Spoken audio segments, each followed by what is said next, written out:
Mao Zedong era el mayor de 3 hijos de una moderadamente próspera familia de campesinos y prestamistas.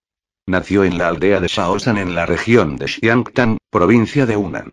Sus ancestros habían emigrado a este lugar durante la época de la dinastía Ming y se habían dedicado a la agricultura por varias generaciones. Junto a su nombre original Zedong, Mao tuvo también un nombre de cortesía Runzi, utilizado en la edad adulta por las personas ajenas a su entorno familiar. El uso de los nombres de cortesía caería, sin embargo, en desuso durante el siglo XX, por lo que este nombre alternativo de Mao es apenas conocido en el uso chino actual. Durante la Revolución de China y en 1911, que acabó con la caída de la dinastía Qin y la proclamación de la nueva República de China, sirvió en el ejército provincial de Hunan. En la década de 1910, Mao regresó a la escuela, donde mostró especial dedicación por la actividad física y por las acciones colectivas. Tras graduarse en la primera Universidad Normal de Hunan en 1918, Mao viajó con su profesor de secundaria y su futuro suegro, el profesor Yang Changji, a Pekín durante la época del movimiento del 4 de mayo, cuando Yang obtuvo una posición en la facultad de la Universidad de Pekín. Gracias a las recomendaciones de Yang, Mao obtuvo un trabajo como asistente en la biblioteca de la universidad. Al mismo tiempo, se registró como estudiante a tiempo parcial en la Universidad de Pekín y asistió a muchas de las charlas de eruditos de la época tales como Chen Duxiu, Xi y Qian Xuantong. Mientras estudiaba, tuvo ocasión de dedicarse a la lectura, lo cual influyó notablemente en su vida. También en Pekín contrajo matrimonio con su primera esposa, Yang Kaihui, estudiante de la misma universidad e hija de Yang Changji. En lugar de salir al exterior, como muchos de sus compatriotas radicales hicieron en aquella época, Mao viajó extensamente por China durante los años 1920, regresando finalmente a Hunan, donde comenzó a promover las acciones colectivas y la causa de los derechos de los trabajadores. A la edad de 27 años, Mao asistió al primer Congreso del Partido Comunista de China el 23 de julio de 1921. En ese primer congreso Mao Zedong dijo: "El marxismo salvará a China". 2 años más tarde fue elegido miembro del Comité Central en el tercer Congreso. Durante algún tiempo, trabajó en Shanghái, en donde se encontraba la sede del Partido Comunista, pero después del fracaso del partido en organizar a los trabajadores y de los problemas que había conllevado la alianza con el Partido Nacionalista Kuomintang, KMT, Mao quedó desilusionado con el movimiento revolucionario y regresó a su aldea de Shaosan, aparentemente retirado de la política. Durante este tiempo, también desarrolló una forma de neurastenia, que le causaba depresiones que serían recurrentes de manera ocasional durante el resto de su vida. Sin embargo, su interés por la política volvió a renacer tras las violentas rebeliones de Shanghái y Cantón en 1925, que propiciaron el movimiento Vengar la Vergüenza por toda China. Por ese entonces, Mao fue director del Instituto de Entrenamiento a Campesinos, organizado por el Kuomintang. En 1926 regresa a Hunan y ve que los árboles tenían la corteza arrancada, recordando lo que había conocido durante su infancia, que los campesinos en China comían las cortezas de los árboles. Sobre la base de esa experiencia escribe en 1926 Análisis de las clases en la sociedad china, y a principios de 1927, el informe sobre una investigación del movimiento campesino de Hunan, donde sostiene que sin los campesinos pobres no habría revolución. Este informe se considera el primer trabajo importante en la teoría maoísta. Mao escapó al terror que se desencadenó en China en la primavera y verano de 1927, cuando el KMT, ya dominado por la figura de Chiang Kai-shek, rompió la alianza con los comunistas. De vuelta en Hunan, Mao dirigió el levantamiento de la cosecha de otoño en Changsha, con el objetivo de tomar el poder y hacer de Hunan una provincia independiente del Kuomintang. Este levantamiento fue derrotado y el propio Mao estuvo a punto de ser fusilado, pero logró escapar de los guardias que lo llevaban al lugar del fusilamiento. Después de duros combates, Mao y su grupo guerrillero se refugiaron en las montañas de Jing'an en el sudeste de China.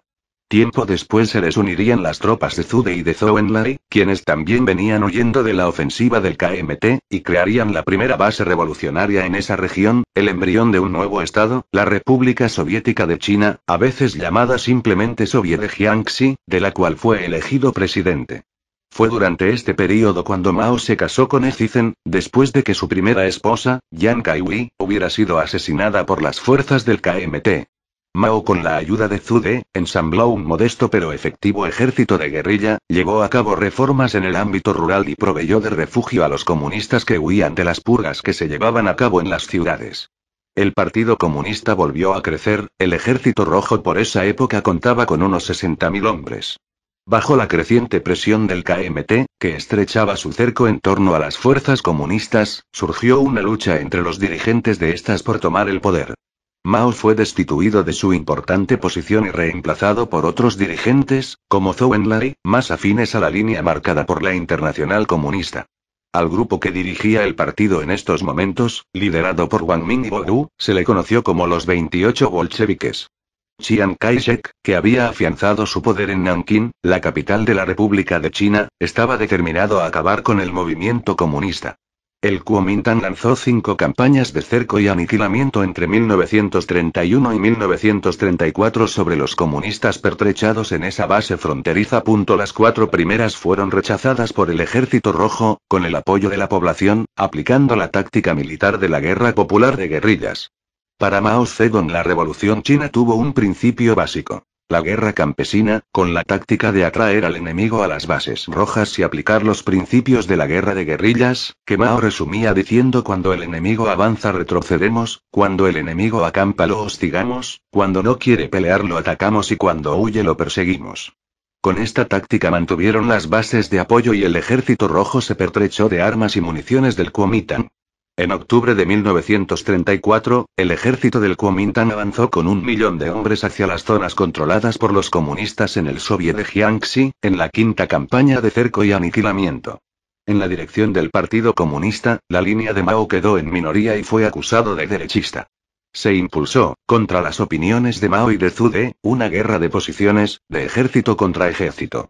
El Ejército Rojo perdió la iniciativa y fue derrotado, viéndose obligado a huir en un periplo por la China interior que sería conocido como la Larga Marcha. En enero de 1935 llegan a la localidad de Zunyi. Allí se celebró una importante reunión del Buró Político Ampliado, conocida como la Reunión de Zunyi, donde son criticados los gruesos errores cometidos en los últimos años. La línea militar basada en la guerra de posiciones, que relegaba la táctica de la guerra de guerrillas, es criticada y los responsables de haberla impulsado son cuestionados. Mao Zedong es designado jefe militar. Pasó a predominar la línea maoísta de que la revolución china iba del campo a la ciudad. La República Popular China fue establecida el 1 de octubre de 1949. Fue la culminación de 2 décadas de lucha dirigida por el Partido Comunista y la proclamó Mao desde la parte de arriba de la puerta de Tiananmen situada en la plaza de este nombre. Durante el período de 1954 a 1959, Mao fue presidente del partido. Se residenció en Zongnanhai, un complejo de edificios cercano a la ciudad prohibida de Pekín. Habiendo consolidado su poder, Mao inició un programa de colectivización que duró hasta el año 1958. Las tierras fueron redistribuidas, tras ser expropiadas a terratenientes y entregadas a los campesinos para que las cultivaran. También se iniciaron grandes proyectos de industrialización y la construcción de las infraestructuras para facilitar los cambios económicos y sociales que se querían llevar a cabo. Durante este periodo, China tuvo un crecimiento interanual en el Producto Nacional Bruto de entre un 4 y un 9%. Uno de los programas iniciados en esta época fue el movimiento de las 100 flores, mediante el cual Mao indicaba su supuesta voluntad de considerar diferentes opiniones acerca de cómo China debía ser gobernada. Dada la oportunidad que se les ofrecía de expresarse, algunos intelectuales y liberales chinos indicaron su oposición al régimen comunista, llegando incluso a cuestionar el liderazgo de Mao. Esto fue inicialmente tolerado y hasta promovido. Sin embargo, a los pocos meses, Mao revirtió esta política, haciendo presos a todos aquellos que habían criticado a su gobierno, en lo que se llamó el movimiento antiderechista. Algunos críticos del régimen comunista chino, como la escritora Hun Chang, afirman que el movimiento de las 100 flores habría sido simplemente una maniobra para identificar a aquellos individuos cuyas opiniones resultaban peligrosas para el régimen. En 1958, Mao lanzó el Gran Salto Adelante, un plan económico presentado como alternativa al modelo soviético que se basaba en gran parte en el desarrollo de la industria pesada. Bajo este modelo, la agricultura fue colectivizada y se promovió la industria a pequeña escala. En Asia, el Ejército Rojo invadió Manchuria en el último mes de la guerra y también tomó el control de Corea cerca de Paralelo 38. En China, Mao Zedong del Partido Comunista de China, receptivo a recibir el apoyo soviético, derrotó al pro-occidental y pro-americano Partido Nacionalista Chino, en la Guerra Civil China. Al principio, el gran salto adelante pareció tener un gran éxito al incrementarse considerablemente la producción agrícola e industrial, particularmente la industria del acero. Sin embargo, Mao y otros líderes del partido, en lugar de aceptar el crecimiento estable y continuo que venían experimentando, consideraron que podrían acelerar el crecimiento económico estableciendo metas irreales. Con este fin, movieron un considerable número de campesinos a las acererías, lo cual terminó siendo un desastre. Si bien las cuotas de producción de acero se llegaban a cumplir según las cifras oficiales, parte del acero producido era de muy mala calidad, dado que no había suficiente materia prima para alcanzar las metas y se utilizaban desechos de hierro para lograr la cuota establecida. Por otra parte, las relaciones chino-soviéticas comenzaron a deteriorarse y Nikita Khrushchev canceló los acuerdos de asistencia técnica que habían firmado los soviéticos. Además, se dieron varias sequías severas, que afectaron a la producción agrícola, reduciéndola considerablemente. La combinación del establecimiento de cuotas de producción industrial irreales, la retirada de la asistencia técnica soviética, las sequías, el desplazamiento de agricultores a las fábricas y una economía que trataba de recuperar en 10 años los desastres de años de guerra y caos, ocasionaron la hambruna más grande de la historia reciente de China. Si bien existe controversia acerca del número de muertes ocasionado por la hambruna durante el gran salto adelante, se estima que no menos de 30 millones de personas fallecieron por inanición. Después del fallecimiento de Stalin y la subida al poder de Khrushchev, las relaciones chino-soviéticas se deterioraron considerablemente. Se produjeron disputas fronterizas y desacuerdos en relación al camino que debía seguir el comunismo, es decir, si seguir fomentando la revolución o, por el contrario, mantener el statu quo. Como resultado del desastre del gran salto adelante y el deterioro de las relaciones sino-soviéticas, algunos líderes chinos, entre ellos Liu Shaoqi y Deng Xiaoping, decidieron que Mao debía ser depuesto como jefe del Estado, relegándole a una posición meramente simbólica y ceremonial. En 1959, Liu Shaoqi accedió al puesto de presidente de la República Popular China, jefe del Estado, mientras que Mao mantuvo su posición de presidente del Partido Comunista. Liu comenzó a buscar soluciones a los problemas de China a través de políticas de carácter más reformista. Mao lanzó lo que se denominó la Revolución Cultural en 1966. Esto le permitía a Mao estar por encima de la jerarquía del partido, dando poder directamente a los guardias rojos, grupos de jóvenes defensores de la ortodoxia ideológica, que llegaron a crear sus propios tribunales. La Revolución Cultural buscó impulsar el camino hacia el socialismo, y denunciar a los que se oponían al mismo. Para ello adoptaron medidas de todo tipo, desde la destrucción del arte considerado burgués, asaltos a personas vestidas a la manera occidental, interrupción de ceremonias religiosas, etc. Una medida de gran importancia fue la pegada de carteles, en los que denunciaban lo que consideraban errores de distintos miembros destacados del partido. Fue durante este período cuando Mao eligió a Lin Biao como su sucesor. No está claro si Lin estaba planeando un golpe de estado o un intento de asesinato a Mao, lo que sí se sabe es que falleció en un accidente aéreo cuando su avión sobrevolaba Mongolia al intentar huir del país con rumbo a Moscú. Posteriormente, se anunció que Lin había planeado la destitución de Mao, e incluso su asesinato en 2 ocasiones, y fue expulsado póstumamente del partido. Para esta época, Mao había perdido la confianza de muchos de los dirigentes del partido. En 1969, se celebró el 9º Congreso Nacional del Partido Comunista de China, en el que Mao anunció que la Revolución Cultural había terminado, si bien a menudo se considera que la Revolución Cultural se extendió hasta el fallecimiento de Mao en 1976. En los últimos años de su vida, Mao experimentó serios problemas de salud debidos posiblemente al mal de Parkinson, así como problemas pulmonares y cardíacos como consecuencia del tabaco. Durante estos años, Mao permaneció pasivo mientras varias facciones dentro del Partido Comunista luchaban para lograr el poder después de que Mao falleciera. Mao falleció el 9 de septiembre de 1976 a la edad de 82 años y la lucha por el poder dentro del partido se intensificó. Por una parte estaban los izquierdistas liderados por la llamada Banda de los Cuatro, dirigida por la viuda de Mao, Jiang Qin, quienes abogaban por la continuación de la política de movilización revolucionaria de masas. Por otra parte, estaban 2 grupos más moderados. Uno liderado por Hua Guofen, el sucesor designado por el propio Mao, que abogaba por el retorno a la dirección centralizada siguiendo el patrón soviético, y otro liderado por Deng Xiaoping, que estaba a favor de reformar completamente la economía de China de acuerdo con políticas pragmáticas, desenfatizando el rol de la ideología en la determinación de las políticas económicas y sociales. Al final, los moderados lograron el control del gobierno, y Deng Xiaoping se impuso sobre Hua Guozhen en la lucha por el poder. El legado de Mao es objeto de gran controversia. Muchos chinos consideran a Mao como un gran revolucionario, un gran líder. Reivindican su figura, aunque reconozcan que incurrió en serios errores al final de su gobierno. De acuerdo con Deng Xiaoping, quien fuera desplazado durante la Revolución Cultural acusado de seguir el camino de restauración capitalista, Mao estaba a las 3/4 partes en lo correcto y 1/4 parte errado y su contribución fue primordial y sus errores secundarios. Algunos miembros del Partido Comunista, sin embargo, acusan a Mao de ser el responsable de la ruptura con la Unión Soviética.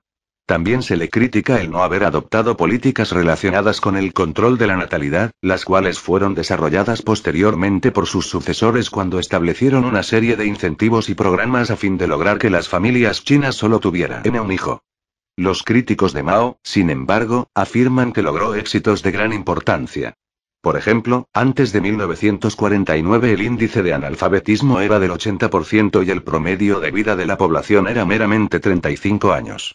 A su muerte, el índice de analfabetismo había bajado al 6% y el promedio de vida se duplicó a 70 años.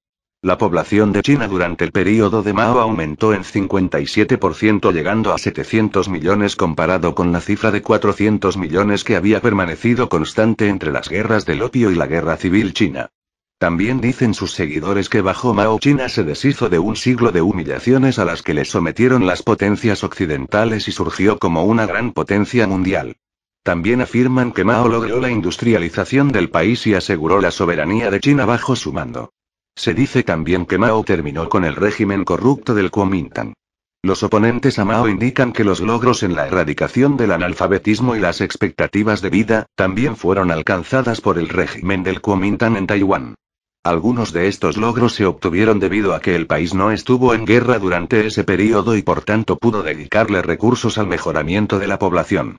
Mao planteaba que el socialismo era la única respuesta para China, debido, entre otros argumentos, a que las potencias occidentales y particularmente los Estados Unidos, nunca permitirían que China avanzara bajo un régimen capitalista.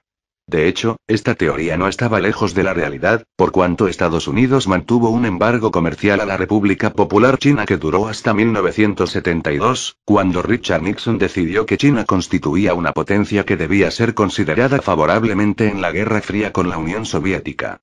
Detractores y seguidores coinciden en afirmar que Mao fue un gran estratega militar, lo cual demostró en la Guerra Civil China y en la Guerra de Corea. De hecho, las tácticas de Mao han sido utilizadas constantemente por aquellos que luchan como insurgentes en diferentes lugares del mundo, así como por aquellos que tratan de aplastar la insurgencia. Por otra parte, la ideología maoísta ha influido en muchos movimientos comunistas del tercer mundo, tales como Sendero Luminoso en el Perú, los naxalitas en la India y el bando comunista que peleó en la Guerra Popular de 1996-2006 en Nepal. Sin embargo, China se apartó totalmente de la línea maoísta cuando Deng Xiaoping inició las reformas económicas. En la actualidad el seguimiento de Mao se ha reducido drásticamente en China. De hecho, algunas de sus obras han sido muy criticadas posteriormente. El libro Mao, la historia desconocida, escrito por Jun Chan y Hona Yidai, señala que Mao creó muchos mitos en cuanto a sus logros y su juventud, a fin de mostrarse como el héroe del pueblo. Incluso afirman que algunas incidencias de la Gran Marcha, en particular la batalla del puente Luding, eran totalmente falsas. Con todo, el libro de Chan y Yidai, cuya versión en español apareció en abril del 2006, ha sido objeto de numerosas críticas por sus faltas de rigor histórico. Sin embargo, continúan las muestras de seguimiento al pensamiento Mao Zedong. En Zhengzhou, al norte de Wuhan, una ciudad obrera, industrial, todos los 9 de septiembre, aniversario de la muerte de Mao, se reúnen miles de trabajadores en la plaza central. Allí 4 obreros publicaron un llamamiento que circuló por toda China, titulado Mao, nuestro líder para siempre, de denuncia de los seguidores del camino capitalista a los que Mao Zedong combatió, que se adueñaron de la dirección del partido y del Estado, pasaron a nombre propio los bienes del Estado, y son parte de esa clase dirigente de la China capitalista e imperialista actual. Hay una proliferación de centros de estudio de las obras de Mao, legales algunos, clandestinos otros. Casas de té donde se cantan las canciones y se pasan las películas de la revolución cultural. Millones de chinos llevan el distintivo de Mao para mostrar que son maoístas. Esto puede explicarse por las palabras del propio Mao, quien afirmaba que una de las leyes del proletariado es luchar y fracasar, volver a luchar para volver a fracasar, y así hasta la victoria final.